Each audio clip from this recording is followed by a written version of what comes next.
જગતનો તાત ખેડૂત લાચાર બને છે જ્યારે કુદરતનો કહેર પડે છે ત્યારે કહેવાતા કૃષિ પ્રધાન દેશના રાજ્યમાં થયેલ કમોસમી માવઠાથી ખેડૂતોના હાલ બેહાલ થયા છે અને ત્યારે આજે વાત છે સાબરકાંઠા જિલ્લાના ખેડૂતોની કે જે કેટલાક દિવસોથી કમોસમી આફતોના કારણે ભારે મુશ્કેલીમાં મુકાયા છે તો માવઠાથી માત્ર ખરીફ પાકો જ નહીં પરંતુ બાગાયતી પાકો શાકભાજીના વાવેતર પણ ભારે અસર પડી છે તો ખાસ કરીને બટાકાનું વાવેતર કરનાર ખેડૂતોની સ્થિતિ અતિ દયનીય બની છે જ્યાં લાખો રૂપિયાનું રોકાણ અને મહિનાઓની મહેનત એક ઝાટકે જ ધોવાઈ ગઈ છે તો આવી સ્થિતિમાં ખેડૂતો કેવી મુશ્કેલીનો સામનો કરી રહ્યા છે જોઈએ આ વિશેષ અહેવાલમાં।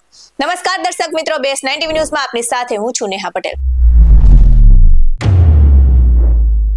બનાસકાંઠાના ડીસા તાલુકાના કમોસમી વરસાદને લઈને ખેડૂતોની મહેનત પર પાણી ફેરવી દીધું છે તો તાજેતરમાં જ ખેડૂતોએ બટાકાનું વાવેતર કર્યું હતું પરંતુ અણધાર્યા વરસાદને કારણે ખેતરો પાણીથી ભરાઈ ગયા હતા અને જેના કારણે બટાકાનું બિયારણ સડી ગયું છે અને આ સાથે જ ખેડૂતોને ભારે નુકસાની વેઠવી પડી રહી છે તો બનાસકાંઠા જિલ્લામાં માવઠાને લઈને ખેડૂતોને રાતા પાણી રોવાનો વારો આવ્યો છે અને ખેડૂતોએ શિયાળાની સિઝનમાં નવી શરૂઆતની વાવણી કરી હતી અને તે સમયે જ ફરીથી એકવાર કમોસમી વરસાદ વરસતા ખેડૂતોએ કરેલી વાવણી ફેલ થઈ ગઈ છે અને જેના કારણે ખેડૂતોને મોટું નુકસાન થયું છે તો ડીસામાં શિયાળાની શરૂઆતમાં જ 2 ઇંચ જેટલો કમોસમી વરસાદ પડ્યો હતો અને આ વરસાદને કારણે ડીસા તાલુકાના માલગઢ, નાની આખોલ, રાણપુર સહિતના વિસ્તારોમાં ખેડૂતોના ખેતરોમાં પાણી ભરાઈ ગયા હતા અને ખેડૂતોએ મોંઘા ભાવના બિયારણ અને ખાતર લાવીને બટાકાની ખેતી કરી હતી પરંતુ ખેતરમાં ભરાયેલા પાણીથી બિયારણ સડી ગયું છે અને આ બિયારણ હવે જમીનમાંથી ઉગી શકે તેવી સ્થિતિ નથી જેથી ખેડૂતોને ભારે આર્થિક નુકસાન થયું છે તો હવે ખેડૂતો ફરીથી ખેતી માટે ખેતરો ખેડી રહ્યા છે ત્યારે છેલ્લા ઘણા સમયથી કમોસમી વરસાદના કારણે ખેડૂતો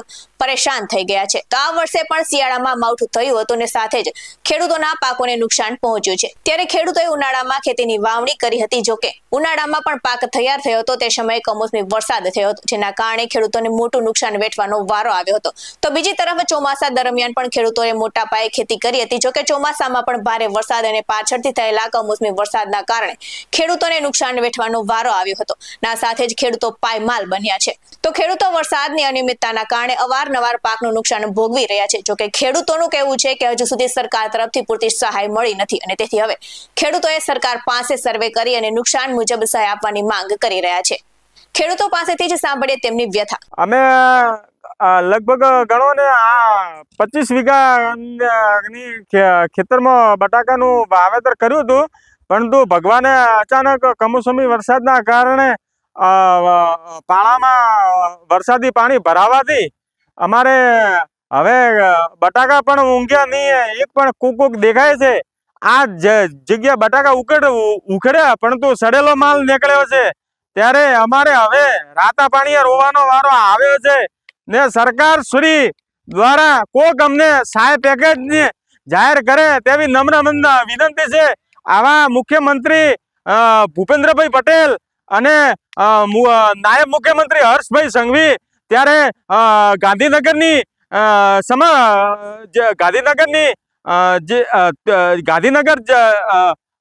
કચેરીમાં જે બેઠકો વારંવાર કરે છે તે માટે આ વારંવાર બેઠકો શા માટે કરે છે તે માટે તાત્કાલિક ખેડૂતોની માંગણીઓ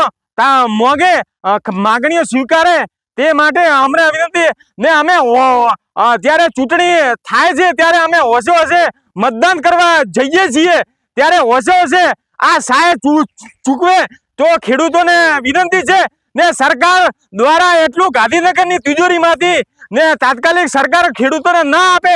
એક બાજુ મોંઘવારી વધી રહી છે ને ખેડૂત શું કરી રહ્યો છે ને તાંત કેમ મિજાજ કે પડી રહ્યો છે ને ખેડૂત આગામી સમયમાં ને આ હવે આત્મહત્યા કરશે કે દવા પીશે તેવી નોબત આવી રહી છે। બટાકાનું વાવેતર 10 દિવસ પહેલા અમે કર્યું હતું, બધું નિષ્ફળ ગયું છે કમોસમી વરસાદના કારણે।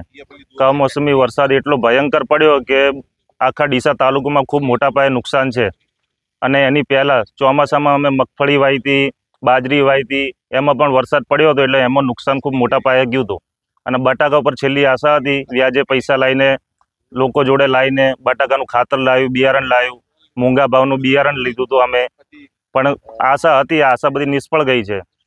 સરકારશ્રીએ જાહેરાત ઘણી કરી છે, સર્વે કરાવશું, આ કરાવશું, પણ હજી સુધી કોઈ ખેતરમાં ફિલ્ડ ઉપર કોઈ સર્વે વાળું આવ્યું નથી કે કોઈ પૂછવા આવ્યું નથી।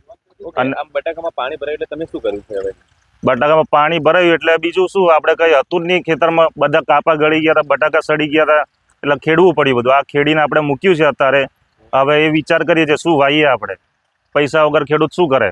બીજું બિયારણ લાવીએ કે પછી વાવીએ કે મૂકી રહીએ કે ઘર કેમ ચલાવવું? એટલે ખૂબ મોટું નુકસાન ગયું છે. આ ખેડી નાખ્યું છે આપણે, આ ખેતર આખું. આમાં બી આશાથી થોડું ઘણું ઉગશે પણ એમાં કંઈ ઉગ્યું નથી.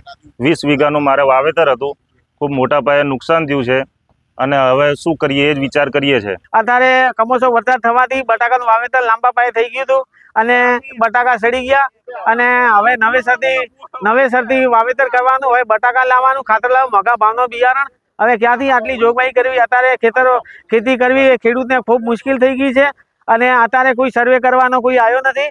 એટલે સરકાર વિનંતી કહું છું કે ખેડૂતને તરત જ સહાય આપે અને એમને પગ ઉપર થઈ જાય તો સારું રહે. ઉનાળામાં ખેડૂત પાયમાલ થઈ ગયો મગફળીમાં વરસાદ પડવાથી અને કંઈ હાથમાં આવ્યો નથી. અત્યારે ખેડૂતની કફોડી હાલત છે. છોકરાને સામગ્રી આપી કે ખેતી કરવી એ શું કરવું એ એમને ખાસ વિચારવાનું છે સરકારને. હું બટાકાની ખેતી કરું છું. બટાકાની ખેતીની અંદર મને અત્યારે પાણી ભરાઈ જવાથી ખૂબ મોટું નુકસાન થયેલું. બટાકાના કાપા સડી ગયેલા છે અંદર ને મોંઘા ભાવનું બિયારણ ને ખાતર લાવીને મેં અંદર વાવેતર કરેલું હતું.